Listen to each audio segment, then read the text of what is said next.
in this episode, we want to talk about what an in-house counsel does. In-house counseling is a branch of law that is probably not given so much attention in Nigeria. And I say this because of the kind of experience that I've had since I became an in-house counsel. So today we're going to be talking about what an in-house counsel does and what in-house practice is generally. So if you're a young lawyer still trying to find your feet, decide where you want to go, where you want to be in the legal profession, this might be a good opportunity for you to make up your mind. And if you already decided and you're reconsidering your decision, this could also be an opportunity for you to decide in the right direction. So in-house counseling is something that is not so talked about in Nigeria because everyone actually just believes that most lawyers, that to be a lawyer in Nigeria, to be a valid lawyer in Nigeria, you have to be a litigator. So you have to be a litigation lawyer, going to courts and winning cases, applying for SAN and whatnot. If I had $1 for every time that someone has asked me when I'm going to become an when I'm going to apply to become an SAN, even though I don't think I'm even qualified to apply yet, or for if I had $1 for each time that someone has prayed that I will become an SAN, I'll be rich by now. So most people just focus on the litigation aspect. And also I say this because, even within the legal circles, many lawyers believe that if you're not going to court, you're not a lawyer properly so-called. I think it's condescending and very myopic, but that's what we have in our real life. That's what's going on. As recent as 2 days ago, on a WhatsApp group of lawyers that I belong to, a lawyer referred to lawyers who do not go to court, as lawyers who are not practicing. He literally said, we lawyers who go to court or who are practicing, we are the ones that know blah blah blah. He said something along those lines, and it was so offensive and so myopic to think of too, because what do you mean? Everyone is called as a barrister and solicitor to the Supreme Court of Nigeria, every lawyer. So if you're a lawyer in Nigeria, you've been called as a barrister and a solicitor. If you decide to be a barrister stricto sensu, which is nearly impossible, or if you decide to be a solicitor stricto sensu, it is your cup of tea without sugar or with sugar, however you like your tea, with milk even. But no one has the latitude to sit on a high chair and say that some people are not lawyers because they are not practicing a type of law. Once you've been called to the Nigerian bar, you have already achieved. I told someone, recently, they say, oh, is being an SA not the peak of your career?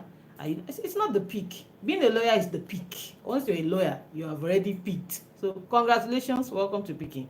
Now let's talk about being an in-house counsel. I did not know much about this until I started working, and I used to work at a firm that was also in the promotion, or the, how do we call it, a firm that spotlighted lawyers. So basically we had this, the firm was producing magazines that showcased successful lawyers, not really successful lawyers, just lawyers that were doing something that attention needed to be on. Some of them had to pay for these things anyway, so it was a form of adverts, but that was done in such a way that it could not be questioned by the RPC. So they would spotlight people that they called in-house counsel, and that was my first or earliest, maybe not the first, but that was my deepest exposure to in-house counsel, to that area of law that is called in-house practice. And that was when I understood it better, and I saw that this is a world of opportunity. So many lawyers are just there, they are perched there, enjoying life, having a time of their lives, while people who do not know better think that litigators are the only good things that have happened to the legal profession. So who do we call an in-house lawyer, or what is in-house practice? In-house practice simply means that, as opposed to working in a law firm or having your own law firm, you are working in an establishment or a company. you know. So it could be any type of company. It could be an FMCG company, you know. It could be, um, you know, it could be in the corporate world. It could be a bank. It could be a tech startup. It could be a university. It could be any type of establishment where they have a legal department or where they have need for a lawyer. So you are that company's lawyer. So in most cases, you would likely be the only lawyer working there, or just part of a team of lawyers, and that's all about the lawyers. So it's different from being a prosecutor. If you're a prosecutor, for instance, which I've talked about extensively too, you're working in the midst of several other lawyers who are prosecutors for the government. If you are working in a law firm, you are working in the midst of several other lawyers in private practice. So that's public practice, private practice. In-house counseling could be both public and private, in that you could work for a public or a private establishment, but essentially you're working as their lawyer in their legal department. Now, there are some limitations to the practice, and there are some, you know, opportunities that many people do not look at. So it's not always called in-house counsel. In some places, they call them the general counsel. That's like the senior lawyer in that establishment, and then they will have some other lawyers under them sometimes, sometimes not.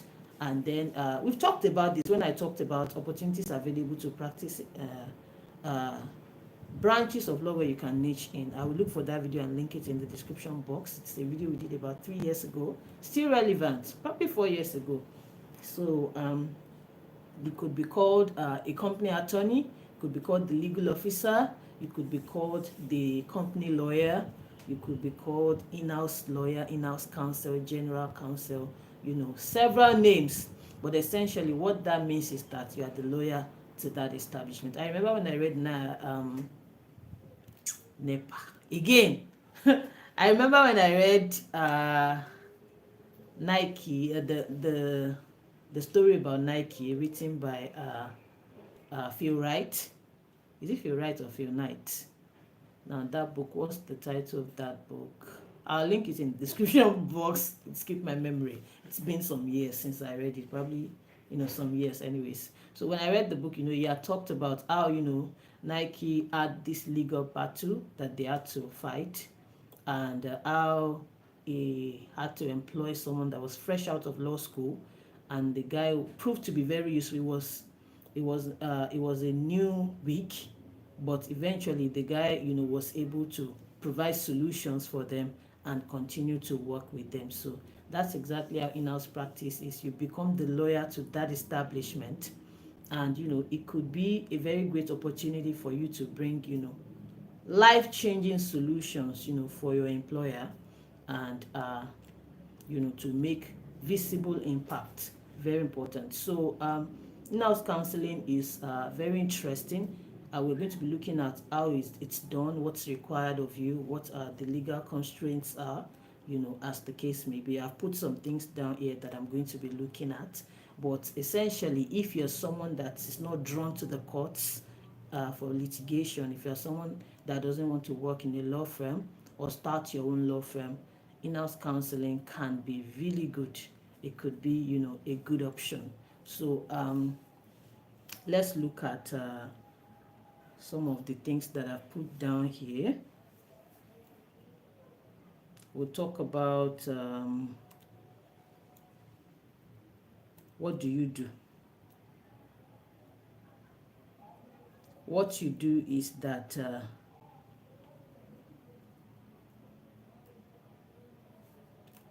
you work directly for your boss or your employee, your employer rather. You provide general legal advice, you know, on all areas of law that may affect that industry or that particular establishment. So it's like you're jack of all trades, you know. So as opposed to if you were a prosecutor, now you know that you're going to be doing criminal matters, stricto sensu. But if you're an in-house counsel, it means that whatever kind of legal matter can affect or come up at your workplace, you have to be responsible for giving legal advice and steering the ship of your establishment in the right direction as far as that area of law is concerned. So if your company is in shipping and maritime, you know that you have to master shipping and maritime law. Now it could be multifaceted in that if some people have duped your company, there may be a need to file a criminal suit against them. So you have to be well abreast of how criminal suits criminal trial is conducted, how prosecution is done as well. If there's a civil suit that's coming up out of a transaction or what's not that has come up at your workplace, you have to understand civil litigation as well. So essentially, you're a jack of all trades. So anything could come up. For instance, if you are the legal counsel to say a university, for instance, or a church, because that's also one area that people don't look at, or an NGO now, a charitable organization, whatever they're dealing in, you have to be abreast of the laws that concern. They have to buy things, they have to purchase things in large, small quantities. So you have to be abreast of procurement laws and regulations. You have to be abreast of tax laws, that would affect whatever they are purchasing or the transactions they are conducting. You have to be abreast of data privacy laws, and protection laws that would concern the management of data in that organization. You have to be abreast of tort laws, you have to be generally abreast of anything could come up. So it's not a thing that you just take the job and then you go to sleep. You have to continually develop yourself. You could also be in a fast-paced industry where laws are changing every day. You have to be, like if you're in a tech startup, for instance, it's still an emerging sector of the an emerging economy in most countries, especially African countries. So you have to be abreast of all the changing laws, the regulations. I remember there was a time that I had to do a research for someone on data protection laws in the finance sector, and the sheer amount of CBN regulations, policies, that had come out within a specified period of time. It was just so much, CBN policy on this, CBN policy on that, CBN policy on open banking, CBN policy on this, on that, and this. So on loans, on whatnot. So you have to keep abreast of the laws. Very important. So that is essentially what you do. Now, let's look at the differences between in-house practice and private practice. I've already differentiated between in-house practice and prosecution, public prosecutions. You already understand that. And if you watch the videos that we did on what prosecutors do or what a state counsel does, you should be able to draw the difference between that and what an in-house counsel does after this live session. So you can leave comments in the comment section, and don't forget to subscribe to the channel. And if you need to book a paid consultation to discuss an aspect of law where you need tailored legal solutions, please look in the description box to book a session. So I put some things here that we're going to be going over. In terms of your clientele, the difference between private practice is that in private practice you have your own clients, you have multiple clients coming to you. Someone could come today, maybe they're a defendant in a rape matter, they ask you to defend them. Someone could come tomorrow and maybe they have done a land transaction and they want you to defend them. Someone could come for trespass to land, someone could come for tenancy, for a tenancy dispute, someone could come for breach of contract, for dissolution of a marriage, for a chieftaincy dispute, as the case may be.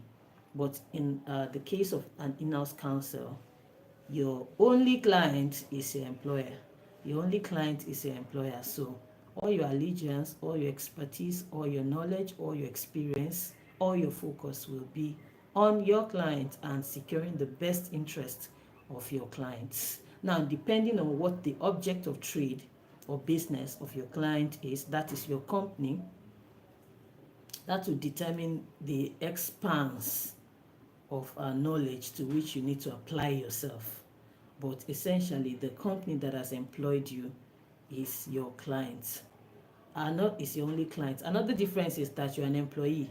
If you're working in private practice, you could join a firm as an employee, or you could start your own firm, and you could be the principal working in a sole proprietorship, or you could also employ other people. But as an in-house counsel, you are an employee, and you are the employee of your company. And despite the fact that you are the legal officer, you are also bound by all the employee standards and rules and regulations of other employees, like maybe the manager, the secretary, as the case may be. So you are an employee, but in private practice, you could be an employee or an employer of labor. That's another difference. Another difference is that you cannot represent your clients, that is your company, in court in a litigation matter. If you're in private practice, you can represent as many persons as possible. But and if you are in public practice as a state counsel, you're representing the state. But as an in-house counsel, the rules of professional conduct, forbid you.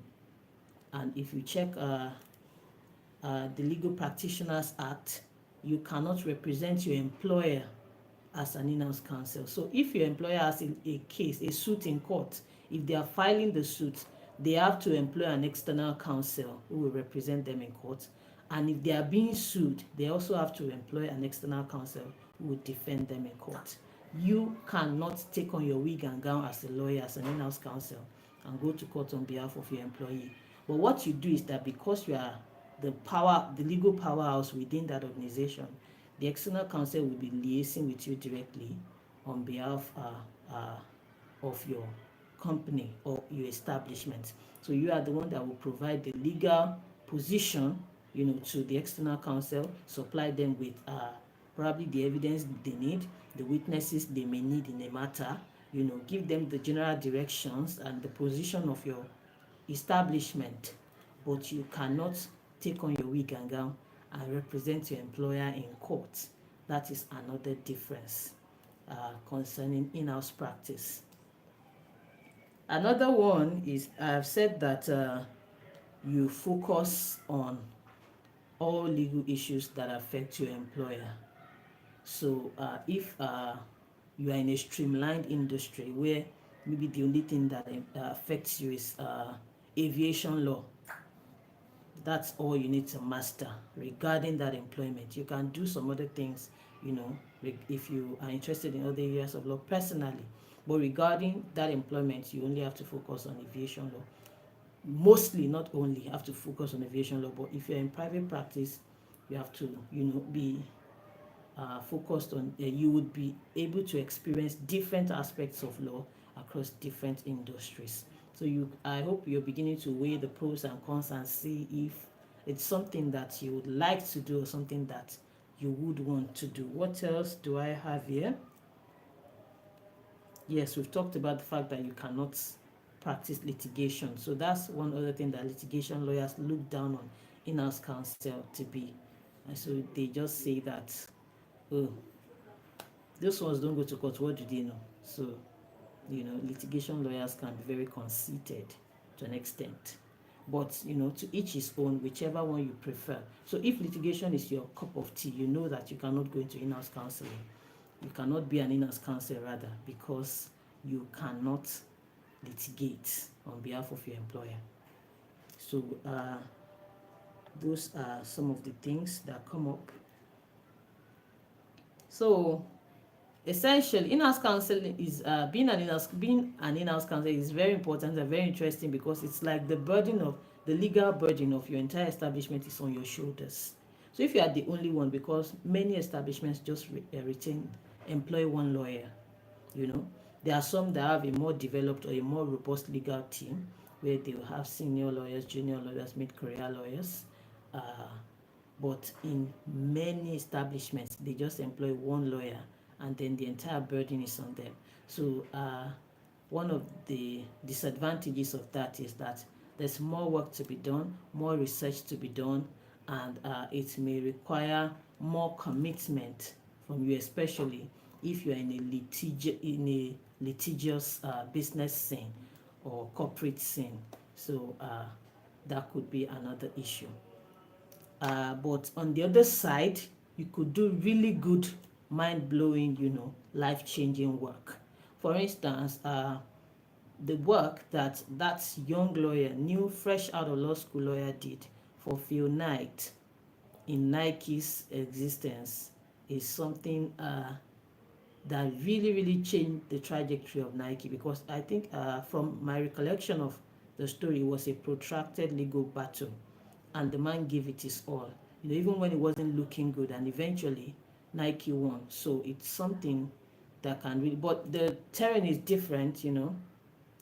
I'm talking more about Nigeria now, but I'm just using that as an example. So you can do mind-blowing work. You could literally work on a transaction that would save your employer millions, billions even, in a day, and the gratitude will be there forever. So it will be in the annals of history that, oh, we're going to enter into this net, but our legal officer saved us. So what do you do on a day-to-day basis? Essentially, you give legal advice, you review contracts, you sit in meetings, you provide legal perspective to issues, you sit in board meetings as well. There are some statutory meetings where the the the establishment, the company, must, as of a necessity and requirement of law, have a lawyer sitting in.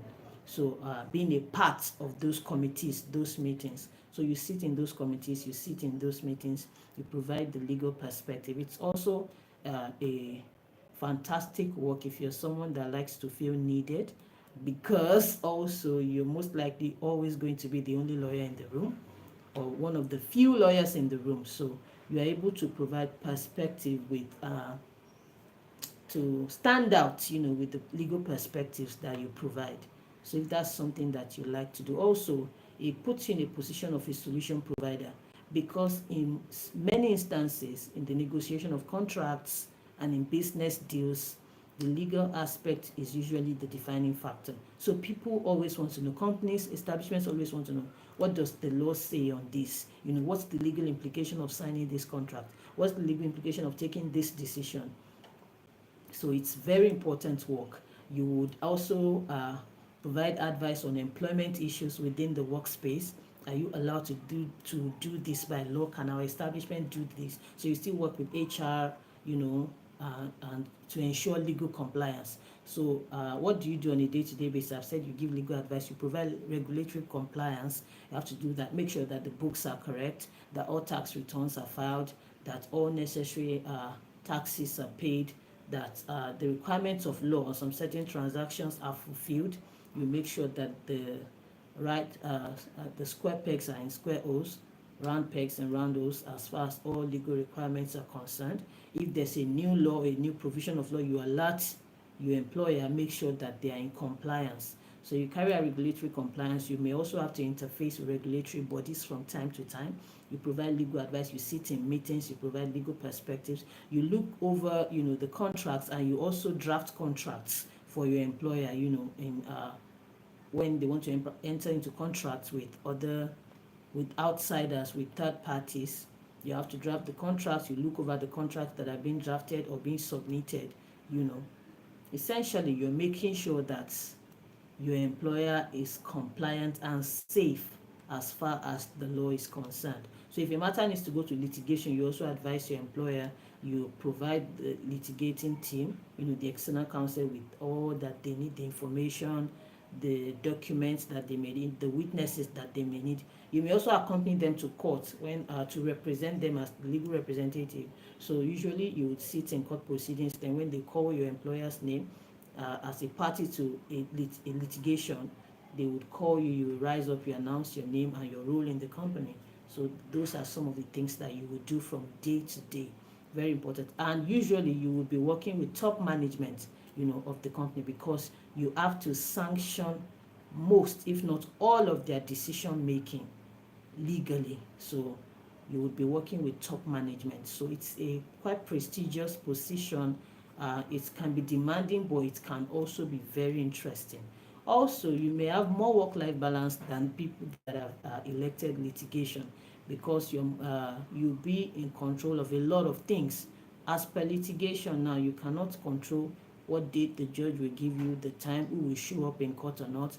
whether the other party will come, whether they will come with their witnesses, what time a case might be concluded. But if you're an in-house counsel, you can control a lot of things, how meetings will go, the position of the company in contracts, in decision making, company policy, the legal perspective, the legal essence of company policies and company positions on certain issues. So it's a very interesting and a very fantastic area of practice, in-house practice. And also it helps you build expertise if it's something that you're concerned about. Most in-house counsel would work in the same establishment till they retire, or till they're old, and till they retire essentially. So you would work in the same company, and so you might be entitled to retirement benefits, pension, and all of that. So it's a pretty secure position as well, if you're able to secure it with a good company, and you're able to build expertise.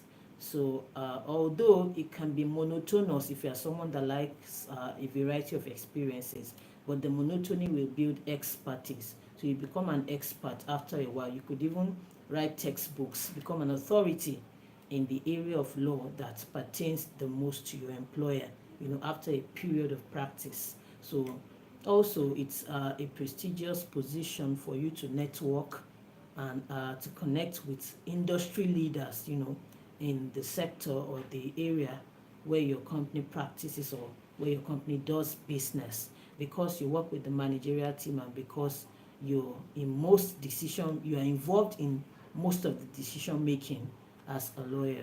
You are able to also network and to know who is who in the industry. So it's a very interesting aspect of law. If it's something that you'd love to do, here is an insight into what it may entail. Also, because the salary is mostly standardized, so you are like another employer in that and another employee in that establishment. So it's different from a litigation lawyer, in the sense that the salary is usually standardized, and it comes with all the benefits, pension, gratuity, HMO, all those packages. For a litigation lawyer, you have to negotiate, you bill your client per case, and then you make your money, and then you can't even decide when the case will end and how much you would eventually expend. In some instances, there are so many. It is a more secure and more certain package other than litigation to an extent. So these things have their pros and cons. I'm just trying to compare and contrast, because we're talking about this one. Not that litigation is bad or litigation is not. I've been there, done that, as you may already know on the channel. I've been in private practice, I've been in public practice as a prosecutor, and I'm also doing in-house practice. So I think I'm able to provide a perspective on all three type of practices, if I do say so myself. So these are some of what in-house counsel, being an in-house counsel, may entail. Also, your company will also determine a lot about your career growth. If it's an old company, for instance, a standard old company, maybe where they've had the legal team or legal department for years, for ages, you'll be entitled to all the benefits that would normally come with it. And if you're being employed by a startup too, it may be murky waters to start with. And Francis, thank you for asking that question. It says, does the rule regarding lawyers in salaried employment affect in-house counsel? Yes, it does. It does. I've said it earlier in the video that you cannot represent your employer if you're an in-house counsel. So your employer would always have to retain the services of an external counsel, external litigators, to represent them in matters before the court. So you cannot provide legal representation in terms of litigation, but you can do virtually every other thing. So it could also mean that you'll be attending business conferences, meetings, and all those things. So those are some of the things that come with being an in-house counsel. So if you're looking for a secure and a settled position that doesn't come with the vagaries of unpredictability, that may come with some other types of practice. You may consider in-house being an in-house counsel. So if you're working in a company that's 100 years old now, for instance, you may not be able to compare that to someone that is working in a tech startup that was founded 2 years ago. So those are some of the differences. You may not be able to compare that. But essentially, the essence of your job is to protect the legal interests of your employer across all fronts.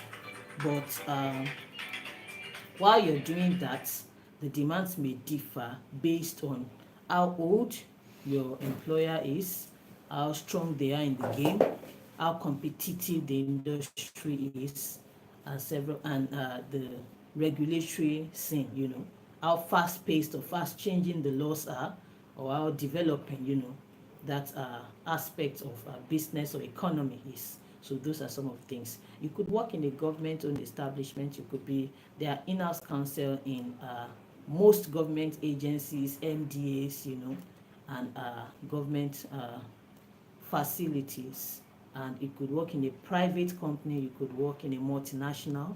You could work in a national company. You could work in a family-owned company, a family-owned business.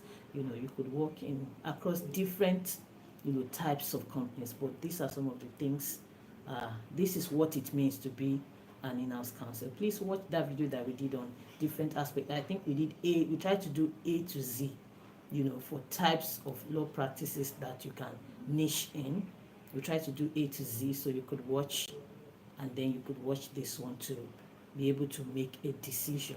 So this is so for instance, so your practice also, like I said, your employer, who is your only client, will determine a lot about your practice.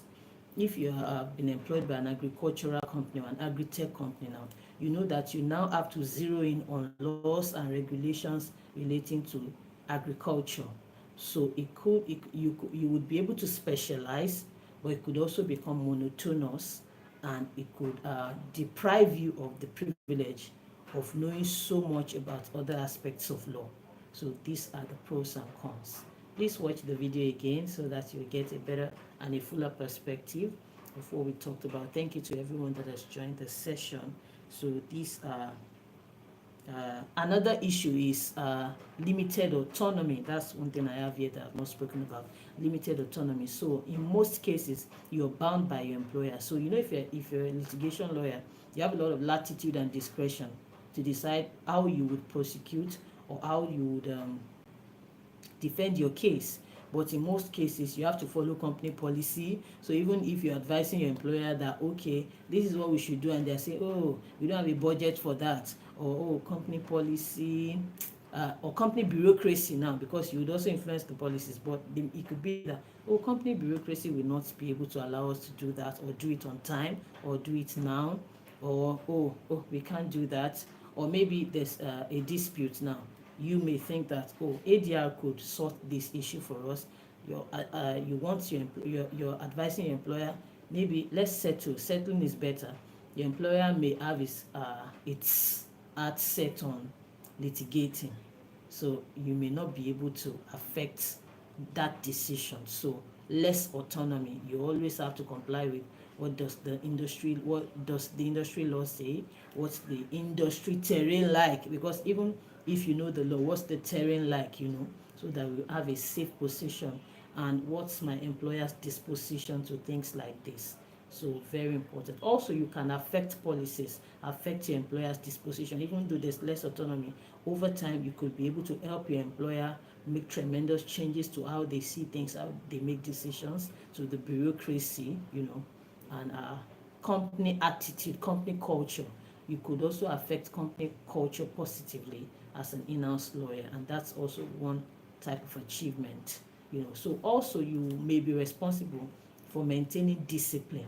I've said that you work with the HR, also for employment issues. You may be responsible also for helping the company maintain discipline. You will sit on disciplinary panels in the company or in the establishment. You would you may also have to look over queries You'll be the first port of call when anyone is writing a pre-action notice to your employer. So you have to advise your employer, okay, should we go to war or should we go for peace?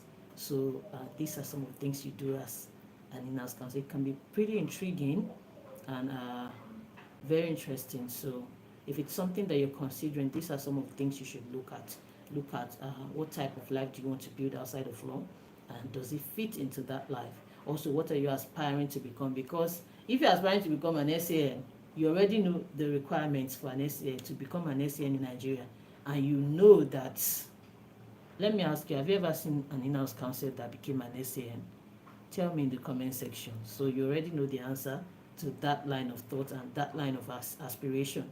But it's important for you to weigh your goals, your dreams, your desires, the things that are most important to you in the practice of law, and what aspect of practice will help you achieve those things and bring those things to life in the shortest possible time. That's all I have for you in this video. I will see you in my very next video. Keep coming to these live sessions. We'll try to make them as often as possible. Tell a friend to join Bar Talk with Ola. To-dos.